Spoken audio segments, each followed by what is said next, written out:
This Zenith Defy Skyline changes things, and here's why.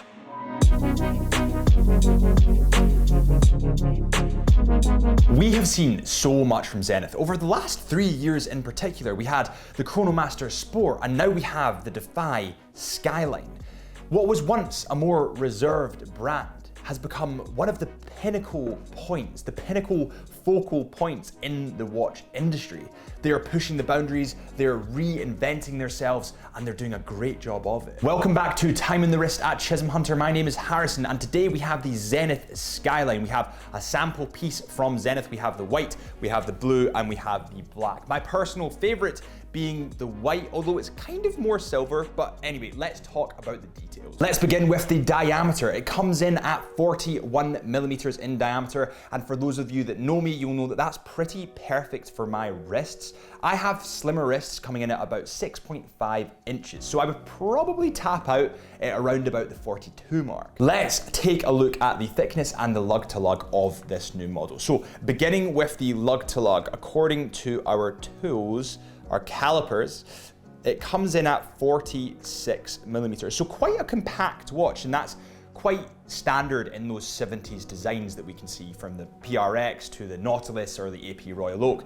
Now let's look at the thickness. So it comes in at 12 millimeters in thickness. So it's quite chunky, but it has a real resilience to it. It has a real compactness to it. I feel like it could withstand the elements. Okay, everybody, I have to say this. When Drew and I got the call that these samples were coming in, I was really excited. And the reason that I was really excited is because I'm a huge fan of Zenith, and I know that they've been making huge waves in the industry at the moment, but I've never seen this kind of 70s design from them before. And it really works. And they haven't lost any of their DNA while doing it.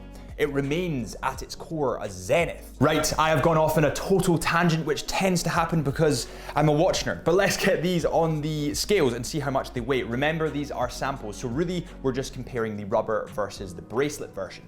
So the rubber version comes in at 128 grams. And when we compare that to the bracelet, it comes in at 161 grams. My apologies, I'm just gonna straighten that up because I have OCD. It's quite funny. We have someone that has commented on our new Chisholm Hunter watches page. That is our new Instagram page. I took a couple of these watches, took a couple of photos and stuck them up on that page, and someone asked, you guys know me so well, somebody asked, do you prefer this in the rubber strap, the white face Skyline in the rubber strap, or your Seamaster 300 meter diver, which is one of my everyday wearers?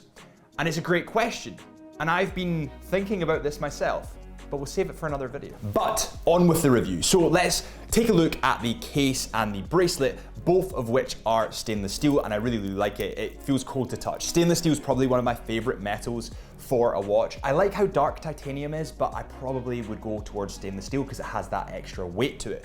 The bracelet tapers in really, really nicely, and it's that 70s design that we all know and love that we can see in the AP Royal Oak or the Tissot PRX actually.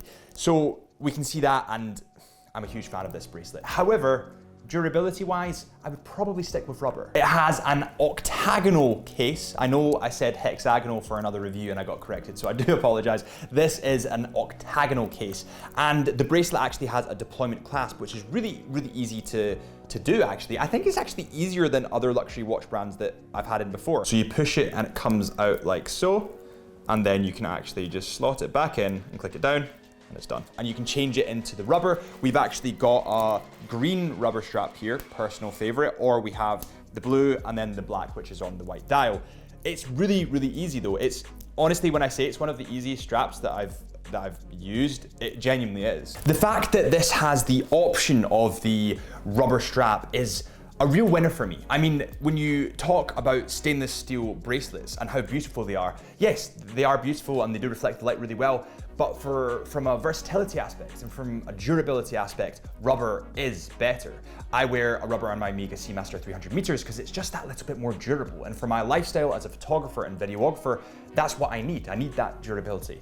And to top it off, the rubber straps play wonderfully against the dials. The case is of course angular, and it has that polished steel and also brushed steel feel, so it has really, really nice angles to it and really nice jagged edges. And that's kind of intrinsic to the 70s design. That's what we see across the board. Then we get to the crown.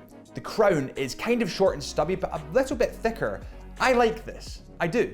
I think it's not too prominent. It has the Zenith star on the side of it here, and it also has sort of notches going inwards, which make it easier to turn. I'm a fan of this crown, but we have a problem. Drew, behind the camera, doesn't like the crown, and I don't know why. He prefers the Zenith Defy Classic that we've had in before. He thinks it's that little bit more smaller, that little bit more subtle, but I think this is big, it's bold, and it's where it belongs. So Drew, you're wrong. So we've talked a little bit about the case, we've talked a little bit about the bracelet and the rubber straps. By the way, a little thing I need to mention about the rubber straps is they kind of have a textured pattern running down the middle, and I really, really like this. They also have the deployment clasp with the pin buckle, so it fits really, really nicely. I prefer the rubber strap.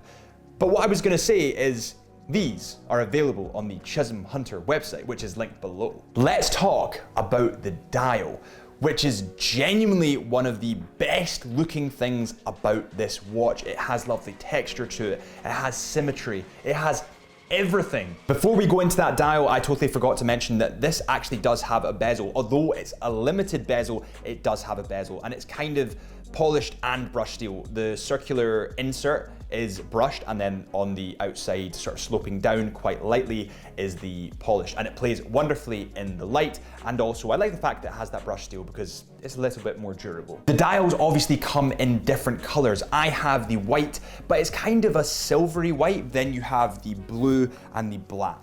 They have the four-pronged iconic Zenith star etched into them, and that is the texture that is over the dial. And the blue and the black obviously have a sunray pattern running through them as well. You'll be able to see that. I love this dial. It has a 1/10 of a second marker on the left-hand side and the date window on the right. And I know that I always say that I prefer date windows at the 6 o'clock mark, but because they have that 1/10 of a second marker on the left, it has symmetry.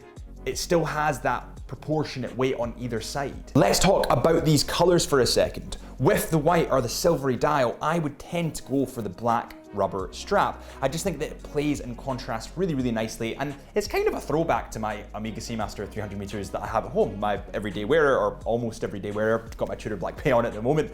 And then for the blue, I would probably go for a steel strap. On the black, I would alternate, and this is a weird one, I would alternate between the steel and a green strap. Let me know if you agree, but the green strap looks really, really nice. So when you are looking at these watches, we'll move on to the more detail in the dial in a second, but when you are looking at these watches, make sure that you keep what purpose they have in mind. If it's going to be an everyday wearer, I'd probably side with the white because you'd stick the rubber strap on it, and that's a little bit more durable. Whereas if it was that little bit more fancy, that little thing that you'd maybe wear a little less, but to special occasions, I'd probably go with the blue or the black. I mean, I'd go with the blue, Drew would pick the black, but whatever. Anyways, back into the dial and the detail on the dial. So the hands and the indices are highly polished and they're highly, highly visible. The date window at the 3 o'clock mark actually takes over one of the indices, or the hour markers, and that makes it symmetrical. It makes it that little bit more symmetrical because it's still squared off. I'm really a big fan of that. So let's take a look at the loom. Well, as you can see, the loom around the sides is a bright green color, and it actually looks fantastic against that white silvery dial. I'm a huge fan of this loom, and remember, this is just a sample, so imagine what it looks like on the real thing. You might have noticed that I'm living up to my Britishness. I'm drinking tea. I've actually dropped coffee for a little bit. It's a long story. But what I was going to say was, you know, when Drew and I first started this channel, we wanted to inject it with our passion and our enthusiasm about these pieces. And I really hope that that comes across. And every now and again, once in a blue moon, you meet that watch, you meet your match, and it ignites the spark again. And this watch has done that. Moving on to the movement, because I keep getting sidetracked. It has the Zenith Primero 3620 high frequency movement, and it has the first 1/10 of a second indicator. Let's get into some of the specs because wow. This movement has 228 components, beats at a frequency of 36,000 VPH, and has a power reserve of 60 hours. The Zenith rotor on the back is, of course, the iconic Zenith rotor, the Zenith Star, which is just beautiful. And it goes to water resistances of 100 meters. I suppose that's not to do with movement, but cool fact anyway. So the price, the crux of most watch purchases. It's funny how biased I am. I've been holding the white dial in my hand this whole time. You can probably tell which one's my favorite just by which one I'm holding. But anyway, this comes in at £7,100. That is with the rubber strap. And yes, that's a lot of money. But let's go over that for a second because you get a lot for your money. When you look at the general feel and design of this watch, it is that 70s iconic design that all watch brands seem to be going in the direction of. I mean, you have the Tissot PRX, the Patek Philippe Nautilus, you have the AP Royal Oak, the Vacheron Overseas. They're all going in that direction, and that's because it's so popular, and there's a good reason for that, because I really like it. I mean, everyone really likes them. But in the market at £7,100, if you looked at other watches in that vicinity, who else has the attention to detail that Zenith have? When it comes to the movement, when it comes to the dial, when it comes to the etching of the stars on the dial, when it comes to the very first 1/10 of a second complication on this dial, when it comes to the symmetry, when it comes to the design, it's so Zenith and it's so unique in its own way. And I'm a big fan. You know, it's funny, I'm going to Madeira in 2 days now. I'm actually going to Madeira to do some filming, some videography, photography. I'll link my personal channel above for you if you want to see it, but the point was, this video would look so good on the wrist in Madeira. Zenith, if you want to sponsor me, just feel free. But look at this picture that we got for the Chisholm Hunter watches page. Is this not the most photogenic watch you've ever seen in your life? That looks incredible on the wrist. But anyways, I'm going totally off topic. I will see you in the next video. Make sure you hit this subscribe button to join the Chisholm Hunter watch community.